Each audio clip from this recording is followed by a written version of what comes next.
Mannarkkad UDF സ്ഥാനാർത്ഥി N ഷംസുദ്ദീനെ മാറ്റണമെന്നാവശ്യപ്പെടുന്നവർ Mannarkkad യോഗം ചേർന്നു. എതിർപ്പ് സംസ്ഥാന നേതൃത്വത്തെ അറിയിച്ചു. വ്യാഴാഴ്ച രാത്രി അസംതൃപ്തരെ പാണക്കാട്ടേക്ക് വിളിപ്പിച്ചിട്ടുണ്ട്.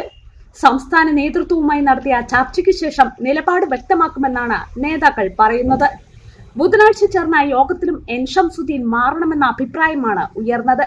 കളത്തിൽ അബ്ദുള്ള, C മുഹമ്മദ് ബഷീർ, നാസർ കൊമ്പത്ത്, T സിദ്ദിഖ്, മുസ്തഫ വറോടൻ, ആലിപ്പു ഹാജി, പടുവിൽ മാനു, MSF നേതാക്കളായ ഹംസ കെയു, റാഷിദ് കൊങ്ങത്ത് എന്നിവരടങ്ങുന്ന 30ഓളം പ്രവർത്തകർ പങ്കെടുത്തതായാണ് വിവരം.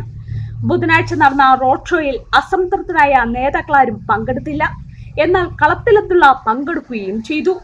N ഷംസുദ്ദീനോട് വ്യക്തിപരമായി എതിർപ്പില്ലെന്നും 3 തവണ ഈ മണ്ഡലത്തെ പ്രതിനിധീകരിച്ച അദ്ദേഹം ഇത്തവണ മാറി മണ്ണാർക്കാട്ടുകാരന് അവസരം നൽകണമെന്നുമാണ് നേതാക്കളുടെ ആവശ്യം.